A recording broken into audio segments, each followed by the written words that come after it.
ഇന്നത്തേത് രാവിലെ 4:30 തുടങ്ങുന്ന എന്റെ ഒരു തിരക്കേറിയ ദിവസത്തിലെ മോർണിംഗ് റൂട്ടീനാണ്. നിസ്കാരമൊക്കെ കഴിഞ്ഞ് നേരെ അടുക്കളയിലേക്ക്. രാവിലെയും വൈകിട്ടും വരെയുള്ള ഭക്ഷണങ്ങൾ ഒരുക്കണം, വീട്ടിലെ ചെറിയ ക്ലീനിങ്ങുകളെ, മോളെ അംഗൻവാടിയിലേക്ക് അയക്കണം. അങ്ങനെ ഇതൊക്കെയാണ് ഇന്നത്തെ വീഡിയോയില്. ഹായ് ഹലോ അസ്സലാമു അലൈക്കും. അങ്ങനെ 4:30 ആയപ്പോഴാണ് കേട്ടോ ഞാൻ എഴുന്നേറ്റത്. ആദ്യം തന്നെ ഫ്രഷ് ആവാൻ വേണ്ടിയിട്ട് പോയി. പിന്നെ നിസ്കരിക്കാനും ഓതാനൊക്കെ ഉണ്ടാവുമല്ലോ ആ സമയം എണീറ്റാല്. അങ്ങനെ നമ്മൾ ഈ നേരത്തെ എണീറ്റിട്ട് കുറച്ച് സമയം നിസ്കാരത്തിനും നമ്മളെ പ്രാർത്ഥനക്കൊക്കെ വേണ്ടിയിട്ട് മാറ്റി വെക്കുമ്പോ തന്നെ നമ്മളെ മനസ്സിനൊക്കെ ഒരു പ്രത്യേക സമാധാനം കിട്ടുന്ന പോലെ തോന്നും. അതുകൊണ്ട് അങ്ങനെയുള്ളൊരു ദിവസമായിരുന്നു ഇന്ന്. ഞാന് എന്നും ഇതേപോലെ 4:30 എല്ലാ ദിവസമൊന്നും ചിലപ്പോൾ എനിക്ക് എണീക്കാൻ വേണ്ടി പറ്റലില്ല. എണീക്കാൻ വേണ്ടി കഴിയുന്ന ദിവസമാണെങ്കിലോ അല്ലെങ്കിൽ എന്തെങ്കിലുമൊക്കെ ജോലി ഞാൻ ചെയ്ത് വെക്കണം എന്ന ദിവസം നമ്മൾ വിചാരിച്ചാല് അന്ന് ഞാൻ എണീക്കലുണ്ട്. അങ്ങനെ ഇന്ന് 4:30 എണീറ്റ് ഇങ്ങനത്തെ സംഭവങ്ങളൊക്കെ നേരത്തെ തന്നെ കഴിഞ്ഞ് പിന്നെ നമ്മള് കിച്ചണിലേക്ക് അങ്ങനെ പോവാണ്. കിച്ചണിലേക്ക് പോയി കഴിഞ്ഞാൽ പിന്നെ അവിടെ തൊട്ട് നമ്മളെ പണിക്ക് ഒരു സ്റ്റോപ്പ് ഉണ്ടാവില്ല. ഞാൻ അങ്ങനെയാണ്. എനിക്കെന്ന് പറയുമ്പോ എങ്ങനെയാന്ന് വെച്ചാല് രാവിലെ തന്നെ മുഴുവൻ പണികളും തീർത്ത് വെക്കണം, അങ്ങനത്തെ ഒരു ആളാണ് ഞാന്. അതുകൊണ്ട് തന്നെ വന്ന പാടത്ത് തന്നെ ഒരു ചായ വെക്കുന്നുണ്ട്. ഇന്ന് പിന്നെ രാവിലെ തന്നെ നൂൽപുട്ട് ഉണ്ടാക്കാമെന്നാട്ടാ വിചാരിക്കുന്നത്. എനിക്ക് രാവിലെ സിമ്പിൾ ആയിട്ട് എന്തെങ്കിലുമൊക്കെ ഉണ്ടാക്കാനാണ് ഇഷ്ടം. ഇന്ന് പിന്നെ തലേ ദിവസത്തെ ചിക്കൻ കറി ഒക്കെ ഉണ്ടായിരുന്നു, അതുകൊണ്ട് രാവിലെ നൂൽപുട്ട് ഒക്കെ ഉണ്ടാക്കാന്ന് വെച്ചു. അങ്ങനെ പിന്നെ അതിന്റെ അടിയിൽ കൂടി തന്നെ ഞാൻ ഒരു ഗ്യാസില് ചോറ് വെക്കുന്നുണ്ട്, ഒരു ഗ്യാസുമ്മേല് ഫിഷ് ഫ്രൈ ചെയ്യുന്നുണ്ട്. അങ്ങനത്തെ പരിപാടികളൊക്കെ അപ്പൊ നടക്കുന്നുണ്ട്. പിന്നെ നൂൽപുട്ടിനുള്ള പൊടിക്ക് നല്ല തിളച്ച വെള്ളം പാർന്നിട്ട് കുഴച്ച് വെക്കാണ്. അപ്പോഴാണ് മീന് ഇളക്കി കൊടുക്കുന്നുണ്ട്. ബത്തൽ മീനായിരുന്നു. അപ്പൊ അതൊന്ന് ഇളക്കി കൊടുത്തില്ലെങ്കിൽ പിന്നെ കരിഞ്ഞു പോകുമല്ലോ, ഇളക്കി കൊടുക്കുന്നുണ്ട്. അത് കഴിഞ്ഞ ശേഷം തന്നെ പിന്നെ വേഗം തന്നെ ഈ പരിപാടിക്ക് തന്നെ വന്നിട്ടുണ്ട്. ഇതിനൊക്കെ നല്ല രീതിക്ക് തന്നെ കുഴച്ചുണ്ടാക്കിയിട്ട് അതിങ്ങനെ എനിക്കിങ്ങനെ അത് ചുറ്റിക്കൊക്കെ ചെയ്യുമല്ലോ, അതൊക്കെ ഭയങ്കര പണിയാണ്. എനിക്കിങ്ങനെ സിമ്പിൾ ആയിട്ട് വല്ലതും ഉണ്ടാക്കണം, അതാണ് എനിക്ക് ഏറ്റവും ഇഷ്ടമുള്ളൂ. അങ്ങനെ പിന്നെ നൂൽപുട്ടിനൊക്കെ കുഴച്ച് വെച്ചിട്ട് അത് അതിന്റെ അച്ചുക്കൊക്കെ ആക്കി കൊടുക്കുന്നുണ്ട്. എന്നിട്ട് പിന്നെ ഞാൻ എന്താ പറഞ്ഞത്, എനിക്ക് ഭയങ്കര ഗതികേടാണ് ഇത് ഇങ്ങനെ തിരിക്കാൻ വേണ്ടിയിട്ട്. പിന്നെ അങ്ങനെയൊക്കെ ഏറിയാലും നമ്മൾ തിരിച്ചല്ലേ പറ്റുള്ളൂ. പൂതി ഉണ്ട് എന്ന് പറഞ്ഞിട്ട് കാര്യമില്ല, നമുക്ക് തിന്നണമെങ്കിൽ നമ്മൾ തന്നെ തിരിച്ചുണ്ടാക്കി തിന്നണം. അങ്ങനെ പിന്നെ അതൊക്കെ തിരിച്ചു വെച്ച് കടിയൊക്കെ ആക്കുന്നുണ്ട്. അപ്പോഴേക്കും ഒരു അടുപ്പത്ത് ഞാൻ ചോറിനുള്ള വെള്ളം വെച്ചിട്ടുണ്ട്, ഒരു അടുപ്പത്ത് മീന് പൊരിക്കുന്നുണ്ട്. അങ്ങനെ എല്ലാം ചുറ്റി കഴിഞ്ഞതിന് ശേഷം ഇങ്ങനത്തെ 2 പാത്രത്തിൽ വെച്ചാൽ തന്നെ ഞാനും ഇക്കും മോളല്ലല്ലോ, ഞങ്ങൾക്ക് 3 ആൾക്കും കഴിക്കാനുള്ളത് കുറച്ച് മതി. ചില സമയത്ത് പക്ഷെ ഇത് ഉണ്ടാക്കാൻ നമുക്ക് മടിയാവുന്നേ ഉള്ളൂ. അങ്ങനെ പിന്നെ ചോറൊക്കെ തളിച്ചിട്ടുണ്ട്, കടി ആവുമ്പോ തന്നെ ചോറും തളിച്ചിട്ടുണ്ട്, മറ്റേ അടുപ്പത്ത് മീനും വെന്തിട്ടുണ്ട്. ഈ മീൻ എന്ന് പറയുമ്പോ പിന്നെ ഉച്ചക്കത്തേക്കുള്ളതൊന്നല്ല, മോൾക്ക് അംഗൻവാടിക്ക് പോകുമ്പോൾ ഓള് കഞ്ഞിയാണല്ലോ കുടിക്കുക. അപ്പൊ ഓക്ക് കഞ്ഞിക്കുള്ള കൂട്ടാൻ എന്നുള്ള രീതിക്കാണ് ആ മീന് അവിടെ പൊരിച്ചു വെച്ചിരിക്കുന്നത്. എന്നിട്ട് ഈ നൂൽപുട്ടൊക്കെ ആയി കഴിഞ്ഞതിന് ശേഷം വേണം പിന്നെ ഞങ്ങൾക്ക് ഉച്ചക്കുള്ളതൊക്കെ നോക്കാൻ വേണ്ടിയിട്ട്. തലേ ദിവസത്തെ ചിക്കൻ കറി ഉണ്ട് എന്ന് പറഞ്ഞല്ലോ, അത് പിന്നെ ഫ്രിഡ്ജിൽ നിന്നൊക്കെ എടുത്തിട്ട് ചൂടാക്കി നോക്കുകയാണെങ്കിൽ കേട് വന്നിക്കണ എന്താന്ന് അറിയില്ലല്ലോ.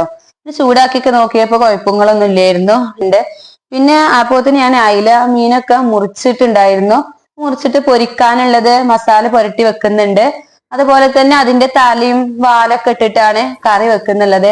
നിങ്ങളൊക്കെ അങ്ങനെ തലയൊക്കെ ഇട്ടിട്ട് കറി വെക്കലുണ്ടോ എന്നൊക്കെ ഒന്ന് പറയണേ. ഞാൻ പിന്നെ അങ്ങനെയൊക്കെ ചെയ്യലുണ്ട്, ഇതിന്റെ തലയൊക്കെ ഇട്ടിട്ട് കറി ആണ് ചെയ്യലുള്ളത്. പിന്നെ അതിന്റെ മീനിന്റെ വാലൊക്കെ ഉണ്ടാവൂലെ, ഇങ്ങനത്തെ വാലിന്റെ അവിടുത്തെ ഭാഗം, വാലെന്നല്ല ആ ഭാഗം എടുത്തിട്ടാണ് ഞാൻ ആ കറിക്ക് ഒരു 2 കഷ്ണം ഇടുകയും ചെയ്യും.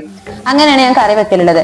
അപ്പോഴേക്ക് ഞാൻ അത് കായം കൂട്ടി വെച്ച് കുറച്ചു നേരം കഴിഞ്ഞിട്ടുണ്ടായിരുന്നു. അപ്പോത്തിന് വല്യുള്ളിയും തക്കാളി ഇഞ്ചിയും വെളുത്തുള്ളി ഒക്കെ ഉണ്ടാക്കിയതിന് ശേഷം അതുകൊണ്ടൊരു മസാല ഉണ്ടാക്കി വെച്ചിട്ടുണ്ട്. അപ്പോഴേക്ക് തന്നെ അടുത്ത അടുപ്പത്ത് ഞാൻ എണ്ണൊക്കെ ഒഴിച്ചിട്ട് ഫിഷ് ഫ്രൈ ചെയ്യാനുള്ള പരിപാടികളിലുമാണ്. അങ്ങനെ ഫിഷ് ഫ്രൈ ചെയ്യാൻ വേണ്ടിയിട്ട് ഇട്ടിട്ടുണ്ട്. പിന്നെ ഞാൻ പറഞ്ഞല്ലോ തല കൊണ്ടാണ് കറി വെക്കുന്നത്. അപ്പൊ പിന്നെ തലയൊക്കെ ഇട്ടിട്ട് ഒരു കറി മസാല ഇട്ടിട്ട് ഒരു കറി അങ്ങനെ ആക്കി വെക്കുന്നുണ്ട്. അത് കഴിഞ്ഞ ഉടനെ പിന്നെ കിച്ചണത്തെ പരിപാടികളൊക്കെ കഴിഞ്ഞു. ഈ ഏകദേശം ഇപ്പൊ ഒരു കുറച്ച് സമയം തന്നെ ആയിട്ടുള്ളൂ. നമ്മൾ നേരത്തെ എണീറ്റാൽ നമ്മളെ പണികളൊക്കെ പെട്ടെന്ന് തീർക്കാൻ എളുപ്പമാണല്ലോ.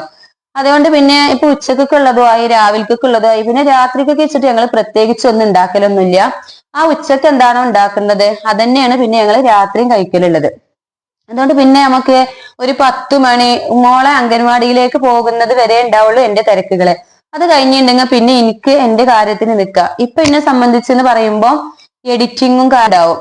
എഡിറ്റിംഗ് ഉണ്ടായതുകൊണ്ട് തന്നെ ഞാൻ നേരത്തെ പണി കഴിക്കാൻ വേണ്ടി നോക്കലും ഉണ്ട്. അത് എഴുതിയിട്ട് എല്ലാ ദിവസവും ഇങ്ങനെ ആയിക്കോളണമെന്നില്ല. ചില ദിവസങ്ങളിൽ അധിക ദിവസങ്ങളും ഞാൻ നേരത്തെ എണീറ്റ് ഇങ്ങനെ കഴിക്കാൻ വേണ്ടി നോക്കലുണ്ട്. അങ്ങനെ പിന്നെ അടുക്കളയിലത്തെ പരിപാടികളൊക്കെ കഴിഞ്ഞിട്ട് പിന്നെ ക്ലീനിങ് പരിപാടികളിലേക്ക് പോവാൻ നിൽക്കണം. അങ്ങനെ ബാത്റൂമൊക്കെ തുറക്കാത്തതിന് മുമ്പ് 3 റൂമിലും ബാത്റൂം ഉണ്ട്. അപ്പൊ അതൊക്കെ ഒന്ന് കഴുകുന്നുണ്ട്. ഇന്നിപ്പോ താഴെ റൂമത്തെ ബാത്റൂം ഒന്ന് ഇങ്ങനെ ഒരുക്കുന്നതേ കാണിച്ചിട്ടുള്ളൂ. എന്നും ഒന്നിടെ ജസ്റ്റ് ഒന്ന് അരിച്ചിടും. ഡീപ് ക്ലീൻ ആയിട്ട് ആഴ്ചയിൽ ഒരിക്കല് ഒന്നാകെ ചുമരങ്ക് മോറിയിട്ടിട്ട് എടുക്കുകയും ചെയ്യും. അങ്ങനെ പിന്നെ തുടക്കലൊക്കെ അങ്ങനെ നടക്കുന്നുണ്ട്. അടിച്ചു വാരിയൊക്കെ ഇട്ടിട്ടുണ്ടായിരുന്നു ഇതിന്റെ ഇടയിൽ, പക്ഷെ അതൊന്നും ഞാൻ ഇതിൽ കാണിച്ചിട്ടില്ല. അങ്ങനെ പിന്നെ തുടക്കലൊക്കെ നടന്നുകൊണ്ടിരിക്കുന്നുണ്ട്. ഇപ്പോഴൊന്നും മോള് എണീറ്റിട്ടില്ല. ഇനിയിപ്പോ മോള് എണീറ്റ് കഴിഞ്ഞിട്ടുണ്ടെങ്കില് പിന്നെ ഓള് വയ്യാതെ നടക്കേണ്ടി വരും. പിന്നെ ഓള് എണീറ്റാ പിന്നെ നമ്മൾ ഓളെ കാര്യങ്ങൾ നോക്കണല്ലോ. പിന്നെ താഴെയാണ് ഇന്ന് ആദ്യം തുടച്ചിട്ടുള്ളത്. കാരണം മീന് ഒരടുപ്പത്ത് ഫ്രൈ ആകുന്നുണ്ടായിരുന്നു. അതുപോലെ തന്നെ ഒന്നില് ഫിഷ് കൊണ്ട് കറിയും വെച്ചിട്ടുണ്ടായിരുന്നല്ലോ. അപ്പൊ പിന്നെ ആ മേൽക്ക് പോയാൽ ചിലപ്പം ആണെങ്കിൽ വരുമ്പോത്തിന് ഗ്യാസും കഴിഞ്ഞിട്ടുണ്ടാകും, സാധനം നഷ്ടം വന്നിട്ടുണ്ടാവും എന്നുള്ള അവസ്ഥ ആവും വിചാരിച്ചിട്ട് ആദ്യം തന്നെ താഴെ ഭാഗം തുടക്കാൻ വേണ്ടി നിന്നതാണ്. അടിച്ചു വരല് പിന്നെ മേലെയും താഴേക്ക് ആദ്യം തന്നെ കഴിച്ചിട്ടുണ്ടായിരുന്നു. അപ്പൊ താഴെ ഭാഗം ആദ്യം തുടച്ചിട്ടാണ് പിന്നെ മേലേക്ക് തുടക്കാൻ വേണ്ടി പോയത്. അതിനുശേഷം പിന്നെ മോളൊക്കെ എണീറ്റിട്ടുണ്ടായിരുന്നു. ഓളെ ഫ്രഷ് ആക്കി ഓക്ക് ഫുഡൊക്കെ കൊടുത്തിട്ടുണ്ടായിരുന്നു. ഫുഡൊക്കെ കൊടുത്തു കഴിഞ്ഞ് ഓള് ഫ്രഷായി ഓളെ അംഗൻവാടിയിലേക്ക് കൊണ്ടാക്കാണ്. അങ്ങനെ അതോടുകൂടി എന്റെ രാവിലക്കത്തെയും ഉച്ചക്കത്തെയും എല്ലാ പരിപാടികളും ഓൾ അംഗൻവാടിയിലേക്ക് പോകുന്നതിന് മുമ്പ് തന്നെ കഴിയും ചെയ്യും. അതുപോലെ തന്നെ പിന്നെ വൈകുന്നേരം മോള് വന്നതിന് ശേഷം മോളെ പപ്പി വന്നതിന് ശേഷം ഓള് രണ്ടുപേരും കൂടിയിട്ട് നല്ല കളിയിലാണ്.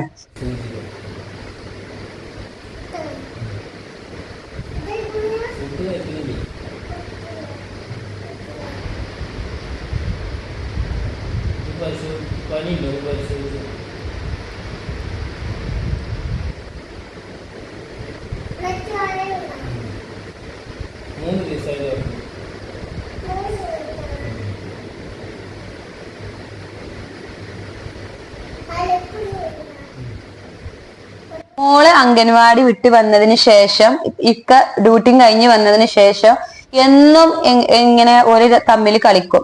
ഇന്ന് കളിക്കുന്ന കളി എന്ന് പറയുന്നത് ഈ പാവാച്ചി കുട്ടിയാണ്. എന്താണ് കുട്ടി, കുട്ടി ഇതിപ്പോ കളിക്കുന്നത് ഡോക്ടറും പേഷ്യന്റും കുട്ടിയാണ്. അങ്ങനത്തെ കളിയാണ് ഇപ്പൊ കളിക്കുന്നത്. കുട്ടിക്ക് സൂചി വെക്കുന്നതാണ് നിങ്ങളിപ്പോ കണ്ണുമലൊക്കെ കുത്തുന്നത് കണ്ടത്. കാരണം കുട്ടി ഫുഡ് കഴിക്കുന്നില്ലേ അങ്ങനെയൊക്കെ പറഞ്ഞിട്ട് കുട്ടിക്കുള്ള ട്രീറ്റ്മെന്റും, അതായത് ഇപ്പൊ മരുന്നിന്റെ ലിസ്റ്റ് ഒക്കെ കൊടുക്കുന്നുണ്ടാകും. മരുന്നൊക്കെ ഉണ്ട്, ഇങ്ങനെ 3 വിധം കൊടുക്കണം, അങ്ങനെയൊക്കെ പറഞ്ഞിട്ടാണ് അവർ തമ്മിൽ കളിക്കുക. ഇതൊക്കെ തന്നെയാണല്ലോ അല്ലെ നമ്മളെ ജീവിതത്തിൽ നമ്മൾ കണ്ടെത്തുന്ന ഓരോ എൻജോയ്മെന്റും കാര്യങ്ങളും എന്ന് പറയുന്നത്. നമ്മളെ ജീവിതത്തിൽ നമ്മളെ സ്ട്രെസ്സും കാര്യങ്ങളും ഒഴിവായിട്ട് നമ്മളെ മക്കളെ കൂടെ ഇങ്ങനെ എൻജോയ് ചെയ്ത് കളിക്കാനും കാര്യങ്ങൾക്കൊന്നും നമുക്ക് സമയം ഉണ്ടാവില്ല. നമ്മൾ തന്നെ നമ്മളെ സമയങ്ങൾ കണ്ടെത്തേണ്ടി വരും. കാരണം സമയം ഇങ്ങനെ പോയിക്കൊണ്ടിരിക്കുകയാണ്. നമ്മളാണ് നമ്മളെ സമയത്തിനും നമ്മളെ പ്രവൃത്തിയിലൊക്കെ മാറ്റങ്ങൾ വരുത്തേണ്ടത്. അങ്ങനെ പിന്നെ ഇക്കും മോളും തകൃതമായ കളിയിലാണ്. അപ്പൊ പിന്നെ കണ്ണടൊക്കെ വെച്ച് കൊടുക്കുന്നുണ്ട്. ഇനിയിപ്പോ കണ്ണട വേണമെന്നൊക്കെ പറഞ്ഞ എനിക്ക് കണ്ണട ഏതായാലും തപ്പി കിട്ടിയിട്ടുണ്ട്. അപ്പൊ ഞാൻ കണ്ണട വെക്കലുണ്ടല്ലോ ഇങ്ങനെ എഡിറ്റ് ചെയ്യുന്ന സമയത്ത്. അങ്ങനെ ഒരുപാട് കണ്ണട വെക്കാതെ അങ്ങനെ ജോലിക്ക് ചെയ്യുമ്പോൾ തലവേദന ഉണ്ടാവലുണ്ട്. അപ്പൊ ഞാൻ കണ്ണട വെക്കലുണ്ട്. അപ്പൊ വെച്ച സമയത്ത് ഇന്നോട് ഓളെ കണ്ണട കൊടുത്തപ്പോ ഇന്നോട് ചോദിക്കണം അമ്മന്റെ കണ്ണട എവിടെയെന്നൊക്കെ ചോദിച്ചിട്ട് എന്റെ കണ്ണട തെരഞ്ഞപ്പോ ഞാന് കിട്ടീന്ന് പറഞ്ഞതിപ്പോ ഓളിങ്ങനെ ആക്കണേ എന്തോ ഒരു വേർഡ് അപ്പൊ അവിടെ ഇങ്ങനെ പറയുന്നുണ്ടായിരുന്നു. എന്തോ ഒരു പപ്പ ഇങ്ങനെ പറയണത് കേട്ടിട്ട് കൂടെ അങ്ങനെ പറയും. ഇതൊക്കെയാണ് കേട്ടോ ഇന്നത്തെ വിശേഷങ്ങളെ. നിങ്ങൾക്ക് ഈ വീഡിയോ ഇഷ്ടപ്പെട്ടാൽ ലൈക്ക് ചെയ്യാനും ഷെയർ ചെയ്യാനും സബ്സ്ക്രൈബ് ചെയ്യാനും മറക്കല്ലേ.